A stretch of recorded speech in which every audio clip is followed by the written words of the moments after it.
but Yeah. with track, maybe that got in the way. Have you been able to see him do some of that extra work? Yeah, I know he's out here. I know he's been around the facility a lot, which is a positive. That means it's important to him, but again, we'll start being able to critique and coach and push and help and praise the things he does well starting tomorrow, and as well as we'll do with everybody else. Thanks, Mike. Appreciate it. Thank you.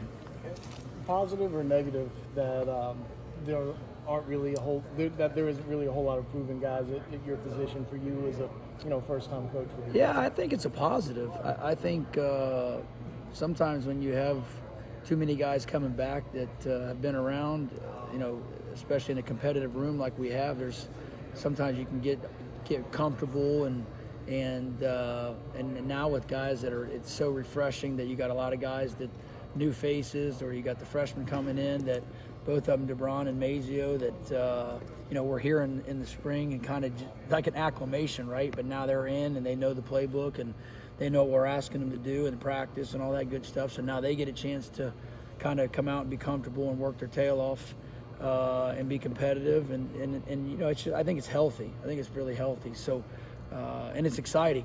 We'll find out here as we get going over the next couple weeks. With Luke, he wanted to be put on the roster as an athlete. You in your professional career were an athlete. Yeah. How much can you help Luke? How much can you kind of help unlock him and take that next step, based on y'all's kind of similar traits perhaps? Yeah, again, I think the next 3 weeks will establish a lot of that in regards to a role that he has. And but when you look at, and anybody says the name Luke Doty, I mean, you're talking about the pride of South Carolina, the University of South Carolina. The guy's amazing. Everybody loves him around here. His work ethic is unbelievable. He's so unselfish, and he just wants to be a part of this team. He wants to help this team become really, really successful, and he's an amazing kid. So it'll be fun again to watch him kind of become that athlete over the next couple weeks. Have you played the college football game? I have not. Not yet. Okay. I have not. Have you seen the clips of the pixelated Nick Harbor? I have not. I've heard about it, but Okay. I have not played it, so I haven't had a chance to take a look at it in person. I know you haven't had him on the field yet, and I know David asked you a little bit about him earlier, but if there's one thing that you know about him, having watched the film, having watched him do some things in the summer, what needs to be unlocked with him, do you think, to achieve some of that potential? Yeah, I don't know if it's unlocked. I think when you look at any of the guys, I think it's developed, right? I think it's just the guys learning how to play the game, being comfortable with what we're asking them to do, becoming more confident in what we're asking them to do, become more consistent in what we're asking them to do. And I think that's all part of growth. I don't think that's people being locked into things they can't and can't do, or can and can't do. I just think when you look at him and some of the other guys in the room, they got to play ball, right? They got to play ball, and I think these next 3 weeks are going to be really neat for him and for a lot of the guys, just to see how they develop, see how they pick stuff up. See, you don't play as fast as you can when you're thinking about a lot of stuff. And we all know he can run. We know there's a lot of guys in our room that can absolutely run. But you'll be at your fastest when you know what you're doing. And I think getting to that point is part of that development. And I think that's what I'm excited about, to see these guys get to that point. I know they weren't here in the spring, but Delvon and Vendrevious kind of getting in the mix this summer. I don't know how much you've had a chance to see them, but do you have any maybe just early impressions on those guys as you get ready to go into camp? Yeah, I think the biggest thing is just kind of you get a chance to walk around them or see them in the building.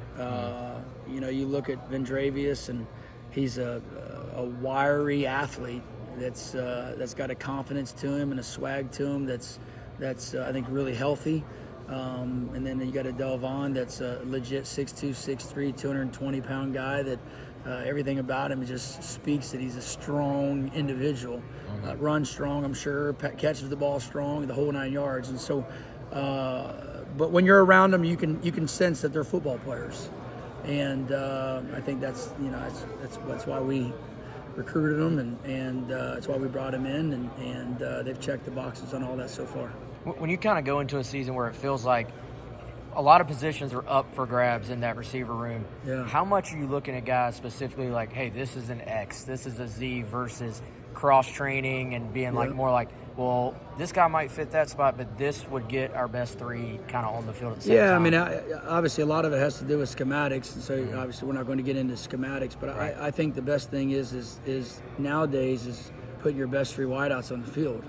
Right, and I think that's the healthiest thing to do. And there's a lot of intangibles that have to that correlate into becoming the best 3 wideouts in the room. But and that's our job over the next 3 weeks to get that going and get it ready. But that's what I think. I think you don't just place a guy here and there just because that's what I think. You put the best 3 guys out there that can play football, and it's our job to work to their traits and move them around and do whatever we need to do to make sure we showcase their abilities.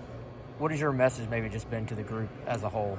Yeah, I just talked to him a little bit ago, actually, and I just started off really by telling him that there's been unbelievable camaraderie in this room over the last 2 months. The guys have been phenomenal. The relationships have been, we've built great relationships. There's a lot of respect for the room. There's, you got new guys, you got returners, you got transfers, you got freshmen. There's a lot of things that are going on, and our guys have done a great job of doing that. Starting tomorrow is going to be a healthy battle to compete for those 7, 8, 9 spots to travel. And what that's going to take is preparation. It's going to take producing, and that's going to start as we get going. And I think that's the best way to do it. Coach says it all the time: your reps create your reps.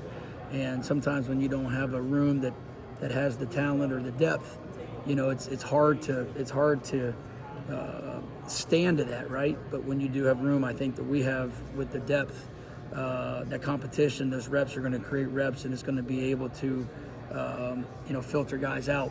But at the same time, it's healthy, and the guys respect each other, and that's what I'm expecting from the room. And they push each other and they help each other, and that's how we'll become a better